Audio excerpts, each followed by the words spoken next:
નમસ્કાર. સીએનબીસી બજારના મની મેનેજરમાં આપનું સ્વાગત છે. મની મેનેજર એટલે તમારા નાણાંનો ચોક્કસ આયોજન માટે અપાતું માર્ગદર્શન. હું પ્રીતિ દલાલ આપ સૌનું સ્વાગત કરું છું આજના મની મેનેજરમાં. મની મેનેજરમાં આપણે ડાયવર્સિફાઈડ રોકાણ માટે રોકાણના વિવિધ વિકલ્પોની વાત કરતા હોઈએ છીએ.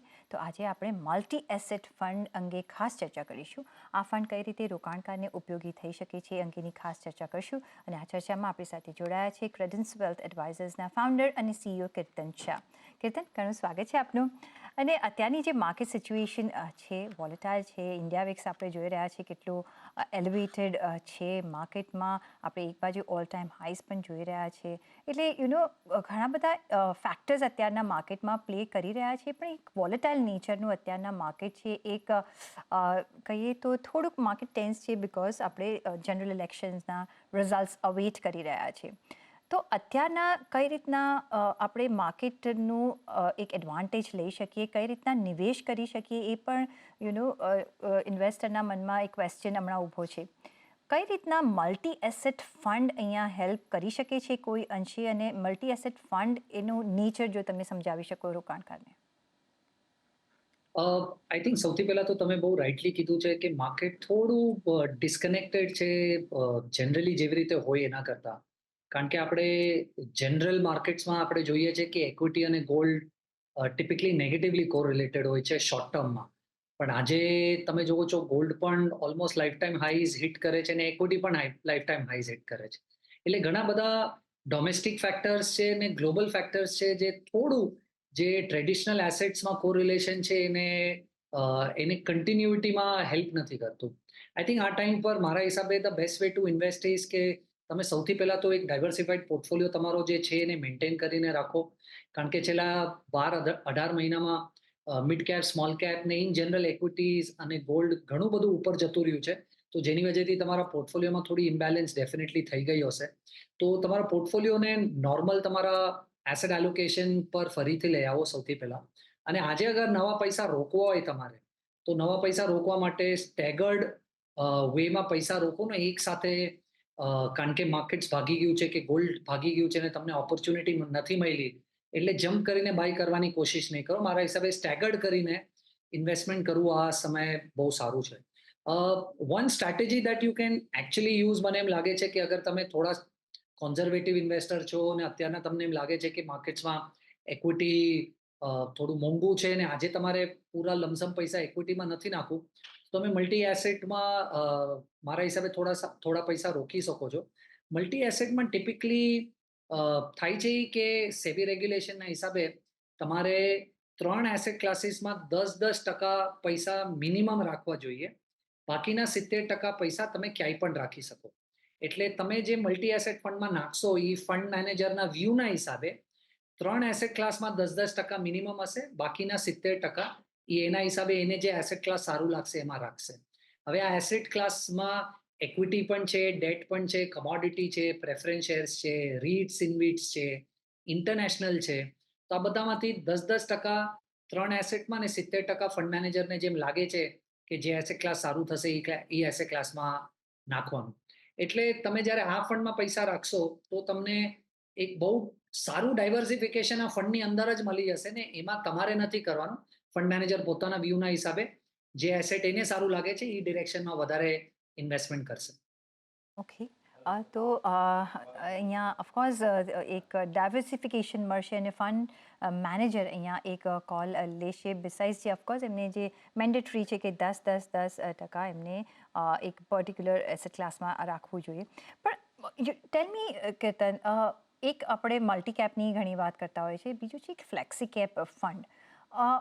બંનેમાં શું મેઇન તફાવત છે અને અત્યારની માર્કેટ સિચ્યુએશનમાં કયું બેટર એલોકેશન આપણે લઈ શકીએ છીએ? આઈ થિંક જો flexi cap fund largely equity focused fund છે. જેમાં તમે ફંડ મેનેજરને ઓપોર્ચ્યુનિટી આપો છો કે એના અન્ડરસ્ટેન્ડિંગના હિસાબે એ large cap, mid cap, small કેપમાં જે એલોકેશન દેવા માંગે છે એ એલોકેશન દઈ શકે છે. એટલે તમે ફંડ મેનેજરને કહો છો કે મારે ઇક્વિટીમાં જ પૈસા રોકવા છે. હવે લાર્જ, મિડ, સ્મોલ તમે તમારા હિસાબે જેટલું પ્રપોર્શન ફંડમાં રાખવું છે એટલું રાખો. તો ફ્લેક્સી કેપ ફંડ ખાલી ઇક્વિટી પર ફોકસ કરે છે, જ્યારે મલ્ટી એસેટ ફંડનો ફોકસ અલગ અલગ એસેટ ક્લાસીસમાં પૈસા રોકવાનું છે. એટલે એમાં ઇક્વિટી પણ હશે, ફિક્સ્ડ ઇન્કમ પણ હશે, ગોલ્ડ પણ હશે, ઇન્ટરનેશનલ પણ હશે. હવે અગર ફંડ મેનેજરને માની લો એમ લાગે છે કે ઇક્વિટી ને ગોલ્ડમાં સૌથી વધારે અત્યારના એક્સપોઝર લેવા જેવું છે, તો 90% પૈસા એ ઇક્વિટી ને ગોલ્ડમાં રાખી શકે છે અને 10% ફિક્સ્ડ ઇન્કમમાં રાખી શકે છે. પણ અગર એને એમ લાગે કે ફિક્સ્ડ ઇન્કમ સારું છે ગોલ્ડ સાથે, તો એ 90% પૈસા ગોલ્ડ ને ફિક્સ્ડ ઇન્કમમાં રાખી શકે ને 10% ઇક્વિટીમાં રાખશે. તો એને એસેટ્સમાં ફ્લેક્સિબિલિટી છે કે ઈ 3 એસેટમાં 10% છોડીને બાકીના 70% ક્યાંય પણ નાખી શકે છે. અહીંયા બાકીના 70% એ ક્યાંય પણ નાખી શકે છે અને જે ડિફરન્સ છે ફ્લેક્સી કેપ અને મલ્ટી કેપમાં, એ આપણે અહીંયા સમજવો જરૂરી હોય છે. કારણ કે અમુક નિવેશક જે હોય છે એ ગમે ત્યારે ગમે રીતે નિવેશ કરી દેતા હોય છે. પણ જ્યારે આપણે મલ્ટી કેપની વાત કરી રહ્યા છીએ, શું ઇક્વિટીનું જે ટેક્સેશન જે રેજીમ છે એ રિયલી અહીંયા મેટર થતું હોય છે જ્યારે આપણે મલ્ટી એસેટ ફંડમાં નિવેશ કરવાનું વિચારીએ છીએ ત્યારે? અ, જો સૌથી પહેલા તો સમજવું બહુ જરૂરી છે કે મલ્ટી એસેટ ફંડ્સ પોપ્યુલર કેમ થયા. મલ્ટી એસેટ ફંડ્સ એકચ્યુઅલી ઇન્ડસ્ટ્રીમાં પોપ્યુલર એટલે થયા કારણ કે થોડા ટાઈમ પહેલા ડેટ ફંડ્સમાંથી ઇન્ડેક્સેશન નીકાળી નાખેલું. તો હવે ડેટ ફંડ્સમાંથી અગર ઇન્ડેક્સેશન નીકાળી નાખ્યું છે, તો એને રિપ્લેસ કરવા માટે મ્યુચ્યુઅલ ફંડ ઇન્ડસ્ટ્રી આ પ્રોડક્ટ બનાવેલું. એટલે આજે તમે જોશો કે અગર માર્કેટમાં 20 ફંડ્સ મલ્ટી એસેટમાં અવેલેબલ છે, તો મારા હિસાબે 15 થી 16 ફંડ્સ એવા છે જે actually multi asset fund multi એસેટની જેમ ઓપરેટ નથી થતું. એ એવી રીતે ઓપરેટ થાય છે કે કાં તો તમને એ ઇક્વિટી ટેક્સેશન આપી દે, કાં તો એ તમને ડેટનું ટેક્સેશન આપી દે. હવે હું તમને સમજાવું કેવી રીતે. માની લો અગર એ ફંડનો ફોકસ એ છે કે તમને ઇક્વિટી ટેક્સેશન આપે ને ફંડમાં વોલેટિલિટી ઓછી હોય, તો એ લોકો વધારેમાં વધારે પોઝિશન આર્બિટ્રાજમાં લેશે. હવે જ્યારે એ લોકો આર્બિટ્રાજમાં પોઝિશન લેશે એને ઇક્વિટી ગણાય, અને એટલે રિસ્ક તો નહીં આવે બહુ કારણ કે આર્બિટ્રાજમાં પૈસા રોક્યા છે, પણ તમને ટેક્સેશન ઇક્વિટીનું મળી જશે. એટલે ઘણી બધી ફંડ હાઉસીસ જ્યાં મલ્ટી એસેટ પર ફોકસ કરે છે, એ લોકોનું એકચ્યુઅલ ફોકસ મલ્ટી એસેટને પ્રેક્ટિકલી પ્લે કરવાનું નથી, ખાલી તમને ઇન્ડેક્સેશન ને ઇક્વિટીનો ટેક્સ એડવાન્ટેજ દેવા માટે છે. બહુ ઓછી એવી ફંડ હાઉસીસ છે જે એકચ્યુઅલી મલ્ટી એસેટ ફંડને મલ્ટી એસેટની જેમ ચલાવે છે. હવે તો મારા હિસાબે મલ્ટી એસેટ ફંડ કોની માટે છે, રાઈટ? હવે મલ્ટી એસેટ ફંડમાં તમારે ટેક્સના એંગલથી ક્યારેય ઇન્વેસ્ટ ના કરવું જોઈએ. કારણ કે તમે જ્યારે ટેક્સના એંગલથી મલ્ટી એસેટ ફંડમાં ઇન્વેસ્ટ કરો છો, તો તમારે એ સમજવાની જરૂરત છે કે તમે 10%થી નીચે અગર તમારું રિટર્ન નીકળે છે, તો તમને અગર એ ફંડ ડેટનું ઇન્ડેક્સેશન એડવાન્ટેજ આપે છે તો એ સારું છે, અને 10%ની ઉપર અગર ફંડનું રિટર્ન જાય છે તો ઇક્વિટીનું ટેક્સેશન મળે તો એ સારું છે. એટલે તમને બહુ ડિટેલમાં જોવું પડશે કે કયા મલ્ટી એસેટ ફંડમાં તમારે પૈસા રોકવા છે, અને એ પણ સમજવું પડશે કે મલ્ટી એસેટ ફંડ તમારી માટે છે કે પણ નહીં. ઇટ ડિપેન્ડ્સ કે તમારું ટેક્સ સ્લેબ કયું છે, સ્ટ્રક્ચર કયું છે, કઈ રીતના તમે એમાં ચૂઝ કરી શકો છો અને વેધર એ તમને બેનિફિશિયલ થશે કે નહીં ને એ પ્રમાણે તમારે એક મલ્ટી એસેટ ફંડમાં જવું જોઈએ. તો એક થોડુંક પ્રી સ્ટડીઝ કરવું પડશે. પણ મોટા આપણે જો સમજવું હોય કે મલ્ટી એસેટ જે ફંડ્સ છે એ કયા ઇન્વેસ્ટર માટે કે કયા સિનારીઓ માટે બેટર છે two enter into? I think આ બહુ ઇન્ટરેસ્ટિંગ ક્વેશ્ચન છે કારણ કે મલ્ટી એસેટ ફંડ મારા હિસાબે એવા ઇન્વેસ્ટર્સ માટે છે જેને બહુ વોલેટિલિટી નથી જોતી ફંડ્સમાં. કારણ કે આ ફંડ તમને અલાઉ કરે છે ઇન્ટરનેશનલમાં, ડોમેસ્ટિક ઇક્વિટીમાં, ગોલ્ડમાં, ફિક્સ્ડ ઇન્કમમાં, રીટ્સમાં. તો ફંડ મેનેજર પાસે એકચ્યુઅલમાં બહુ ફ્લેક્સિબિલિટી છે કે તમારા પૈસા બહુ સારી રીતે ડાયવર્સિફાય થાય અને એમાં રિસ્ક ને જેટલું ઓછું કરી શકે એટલું ઓછું કરવાની ક્ષમતા છે આ પ્રોડક્ટમાં. તો મને એમ લાગે છે કે આ પ્રોડક્ટમાં તમે અગર બહુ અગ્રેસિવ ઇન્વેસ્ટર નથી, પણ તમને ડેટના રિટર્ન કરતાં થોડું વધારે રિટર્ન જોઈએ છે, એ ઇન્વેસ્ટર્સ માટે આ કેટેગરી મારા હિસાબે સૌથી પરફેક્ટ છે. કારણ કે ડાયવર્સિફિકેશન પણ છે, અંદર જ ફંડ મેનેજર ગોલ્ડ વેચીને ઇક્વિટી કે ઇક્વિટી વેચીને ફિક્સ્ડ ઇન્કમમાં જ્યારે ખરીદે વેચે છે ત્યારે પણ આપણને ટેક્સ નથી લાગતું. તો મને એમ લાગે છે કે આ perfect date fund replacement product છે, જેમાં તમારું રિસ્ક લાર્જલી ડેટ ફંડની આજુબાજુનું હશે, પણ તમને રિટર્ન ડેટ ફંડ કરતાં વધારે મળશે અને ટેક્સ એડવાન્ટેજ થોડો બેટર હશે તમારા ડેટ ફંડથી. ટેક્સ એડવાન્ટેજ બેટર હશે ડેટ ફંડથી, અને જો તમે મલ્ટી એસેટ ફંડમાં તમે જો નિવેશ કરો છો તો ડેટ ફંડ કરતાં તમને એક વધારે થોડા રિટર્ન્સ મળી આવશે, બિકોઝ અહીંયા એક multi beggar kind of investment અહીંયા થતું હોય છે. પણ મોટા મોટા આપણે જો સમજવું હોય તો મલ્ટી એસેટ ફંડમાં કેટલા રિટર્ન્સ આપણને મળી શકે છે as compare to date fund, જો આપણે જો કમ્પેર કરવું હોય તો? તમે છેલ્લા 1-1.5 વર્ષ છોડી દેશો તો મને એમ લાગે છે કે એવરેજ રિટર્ન તમારી એક્સપેક્ટેશન આ ફંડ્સથી 10-12% વધારેની ના હોવી જોઈએ. હવે જુઓ, છેલ્લા 12-18 મહિનામાં ઇક્વિટી પણ આટલું સારી રીતે પરફોર્મ કરે છે, ગોલ્ડ પણ આટલું સારું પરફોર્મ કર્યું છે, અને ઇન્ટરેસ્ટ રેટ્સ પણ ટોપ આઉટ થઈ ગયા છે, એટલે ફિક્સ્ડ ઇન્કમ પણ સપોર્ટ કરે છે. પણ આ નોર્મલ સિચ્યુએશન નથી જ્યાં ફિક્સ્ડ ઇન્કમ, ગોલ્ડ અને ઇક્વિટી ત્રણેય પરફોર્મ કરશે. એટલે છેલ્લા 12-18 મહિના થોડું એક એબનોર્મલ પીરિયડ છે મારા હિસાબે આ ફંડ્સને ઇવેલ્યુએટ કરવા માટે. તો છેલ્લા 12-18 મહિનાનું રિટર્ન જોશો તો તમે બહુ અનરિયલિસ્ટિક એક્સપેક્ટેશન રાખશો આ પ્રોડક્ટથી. પણ મારા હિસાબે 10-12% રિટર્ન એક્સપેક્ટેશન, અને તમને ઇક્વિટી કાં તો ઇક્વિટી કરતાં થોડું વધારે ટેક્સ લાગે એવું ટેક્સની એપ્લિકેબિલિટી તમારે આ ફંડથી એક્સપેક્ટ કરવી જોઈએ. એટલે માની લો આ ફંડ તમને 12% જેવું રિટર્ન આપે, તો તમને 1.2 થી લઈને 1.5 સુધીનો ટેક્સ લાગે તો પણ પોસ્ટ ટેક્સ તમને 10%થી વધારે આમાં મળી શકે છે. એ રિટર્ન એક્સપેક્ટેશન રાખવી જોઈએ તમારે, વર્સિસ ડેટ ફંડ્સમાં જ્યાં તમને 6-7% પોસ્ટ ટેક્સ મળી શકે છે. ઓકે, તો ઓફકોર્સ ડેટ ફંડ કરતાં એક આપણને જોઈએ તો 4-1% તો ડેફિનેટલી પોસ્ટ ટેક્સ બેનિફિટ થતો હોય છે.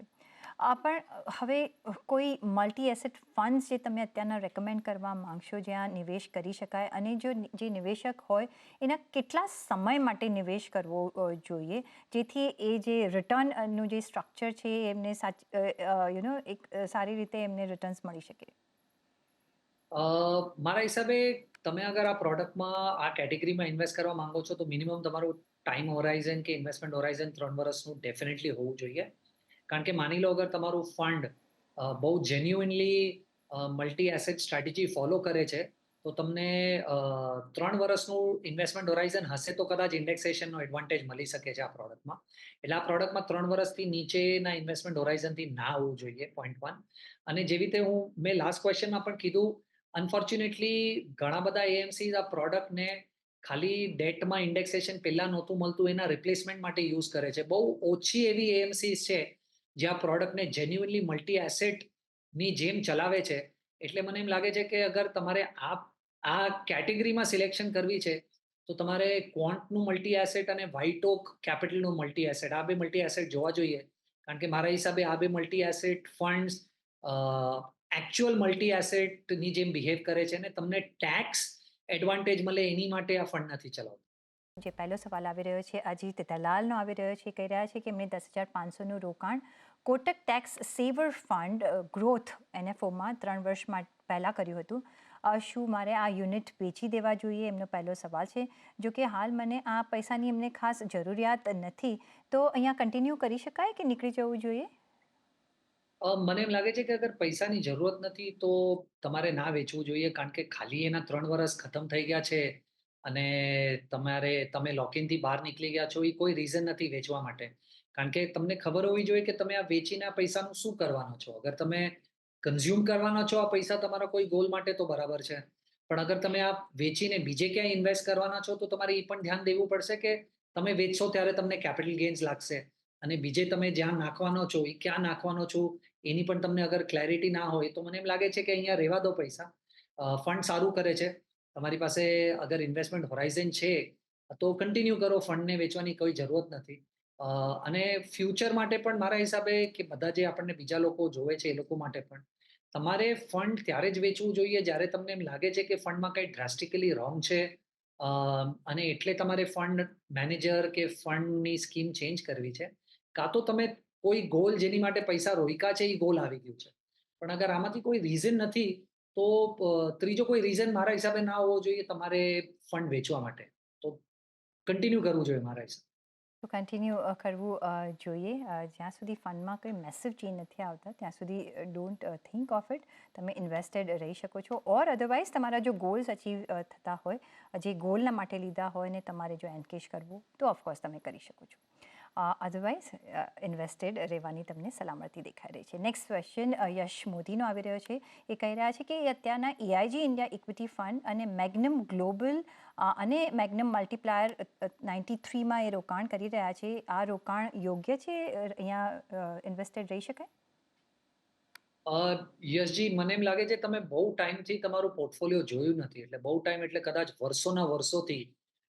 કારણ કે તમે જે એઆઈજી ઇન્ડિયા ઇક્વિટી ફંડનું અહીંયા નામ લો છો, એ તો પાઇન બ્રિજ ઇન્ડિયા ઇક્વિટી થઈ ગયું હતું, એના પછી કોટક સિલેક્ટ ફોકસ ફંડ થઈ ગયું હતું, ને હવે Kotak standard multi cap fund થઈ ગયું છે. અને સેમ છે તમારું એસબીઆઈ, જે તમે મેગ્નમ મલ્ટીપ્લાયર કહો છો, એ હવે એસબીઆઈ લાર્જ અને મિડ કેપ ફંડ છે. તો અગર તમે બહુ ટાઈમથી તમારા ફંડ્સ જોયા નથી, તો આઈ એમ અઝ્યુમિંગ કે તમે બહુ સારું રિટર્ન જનરેટ કર્યું હશે, કારણ કે તમે ઘણા ટાઈમથી ઇન્વેસ્ટેડ છો. પણ થોડું ફંડ્સ પર ધ્યાન રાખવાની જરૂરત છે, કારણ કે ઘણા બધા ચેન્જીસ થઈ ગયા છે તમારા બધા ફંડ્સમાં. તો તમે તમારું એસબીઆઈ મેગ્નમ મલ્ટીપ્લાયર, જે હમણાં એસબીઆઈ લાર્જ એન્ડ મિડ છે, અને તમારું એઆઈજી ઇન્ડિયા, જે હમણાં કોટક સ્ટાન્ડર્ડ મલ્ટી કેપ છે, આ બે ફંડ હોલ્ડ કરો. પણ હું એ હોલ્ડ કરવાની સલાહ એ થોટ પ્રોસેસથી આપું છું કે તમારી પાસે આજ પછી પણ હજી 5 વર્ષ ઇન્વેસ્ટેડ રહેવાની વિઝિબિલિટી છે. તમે તમારું મેગ્નમ ગ્લોબલ એને એક્ઝિટ કરી દો, ને એમાંથી જે પૈસા આવશે એ આજ બે ફંડમાં ઇક્વલી ડિવાઈડ કરી. એ તો મેગ્નમ ગ્લોબલમાંથી એક્ઝિટ કરીને જે તમારા બીજા બે છે એમાં તમે ઇક્વલી ડિવાઈડ કરી દેજો. પણ this is a lesson four everybody, અને યશ તમારા માટે પણ, કારણ કે ઘણા બધા ચેન્જીસ અહીંયા આવી ગયા છે. જો તમારું લક છે એટલે સારા ચાલી ગયા છે, પણ એક ધ્યાન રાખવું જોઈએ, કારણ કે આ તમને ઇન્ટિમેટ પણ થતું હશે કે કઈ રીતના ટેક ઓવર થાય છે અને કઈ રીતના પરફોર્મન્સ આગળ તમારે જોવાનું હોય છે. એટલે તમારા જે પણ ઇન્વેસ્ટમેન્ટ હોય, ખાલી આની વાત નથી કરતા, એ તમારે રેગ્યુલરલી રિવિઝિટ કરવા જોઈએ, જેથી ટાઈમલી તમે ચેન્જીસ કે એડિશન એમાં કરી શકો.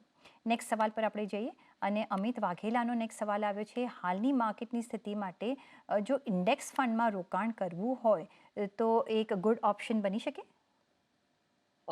જો મારા હિસાબે આજની માર્કેટ્સનું અગર આપણે વાત કરીએ, તો તમારે થોડું કેરફુલ રહેવું પડશે, કારણ કે માર્કેટ્સ અહીંયાથી બહુ વોલેટાઇલ રહેશે ઇલેક્શનના રિઝલ્ટ્સ અને પછી બજેટની વજહથી. એટલે આજે તમે અગર રોકાણ કરો છો, તો મારી બે સલાહ છે તમને. સૌથી પહેલા તો બહુ મોટી એક્સપેક્ટેશન લઈને માર્કેટમાં હમણાં નહીં આવતા, કારણ કે વોલેટિલિટી બહુ થઈ શકે છે.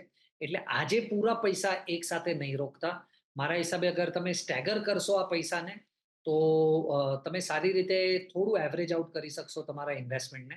એટલે હું તમારી જગ્યા પર હોત તો હું મારી પાસે જેટલા પણ પૈસા છે એટલા પૈસાને હું વીકલી એસટીપી કરત આવાવાળા 3 મહિનામાં, જેનાથી એક સાથે મેં પૈસા નાખી નથી દેતા, અને ઇલેક્શનનું રિઝલ્ટ અને બજેટ આ બેની વચ્ચેથી જે વોલેટિલિટી આવશે એનું એવરેજિંગ બેનિફિટ કદાચ મારા પોર્ટફોલિયોને મળી શકે છે. તો સ્ટેગર કરજો, સૌથી પહેલી સલાહ. અને બીજી સલાહ, આજે અગર તમે ઇન્ડેક્સ ફંડમાં પૈસા નાખો છો, તો છેલ્લા 3 વર્ષના રિટર્નથી ઇન્સ્પાયર નહીં થતા, એ મળવું થોડું મુશ્કેલ છે. અને આજે પૈસા રોકો છો તો વધારે સમય ના થોટ પ્રોસેસથી આવજો, કારણ કે તમે માર્કેટના પીક પર આવો છો, તો શોર્ટ ટર્મમાં કદાચ પોસિબલ છે કે તમારી રિટર્ન એક્સપેક્ટેશન મેચ ના થાય. એટલે થોડું ટાઈમ હોરાઇઝન વધારે લઈને આવજો. એ તો time Horizon first of all તો તમારે વધારે રાખવું પડશે. જે પાછલા વર્ષોમાં 3 વર્ષોમાં જેટલું રિટર્ન મળ્યું છે એટલું ફાસ્ટ રિટર્ન તમને નહીં મળે. એક લોંગર ડ્યુરેશન સાથે માઇન્ડસેટથી તમે ઇન્ડેક્સ ફંડમાં એન્ટ્રી કરજો. અને બીજું ઇમ્પોર્ટન્ટ કે તમે એસટીપીના માધ્યમથી રોકાણ કરજો, જે એવરી વીકલી એસટીપીથી તમે રોકાણ કરજો, જેથી માર્કેટની જે વોલેટિલિટી છે એનો તમે એડવાન્ટેજ લઈ શકો from today till the budget, till the election result, till the budget. એ બધા આખા પીરિયડનો તમે એડવાન્ટેજ લઈ શકો. પણ ઓન ધેટ નોટ, કીર્તન, ઘણો આભાર તમારો અમારી સાથે જોડાવા બદલ અને આપના વેલ્યુબલ વ્યૂઝ અમારી સાથે શેર કરવા બદલ. અને સાથે જ પર્સનલ ફાઇનાન્સના તમારા સવાલ અમને મોકલો. તમારું નામ, શેર, ઉંમર સાથે ઈમેલ કરો અમને money@nw18.com પર. ફેસબુક પર તમે અમને લખી શકો છો, facebook.com/CNBC બજાર પર, અને ટ્વીટ પણ કરી શકો છો, twitter.com/CNBC બજાર પર. સાથે જ માર્કેટ્સને લગતી તેમજ અન્ય અપડેટ્સ તમે CNBC બજારની વોટ્સએપ ચેનલ પર જાણી શકો છો, અને એ પણ તમારી માતૃભાષા ગુજરાતીમાં. આ માટે સ્ક્રીન પરના QR કોડને તમે સ્કેન કરો અને મેળવી શકો છો બજારને લગતી તમામ માહિતી. અને આ સાથે જ મની મેનેજરના આ એપિસોડમાં બસ અત્યારે આટલું જ. પાછા મળીશું નેક્સ્ટ એપિસોડમાં. ત્યાં સુધી આપશો રજા. નમસ્કાર.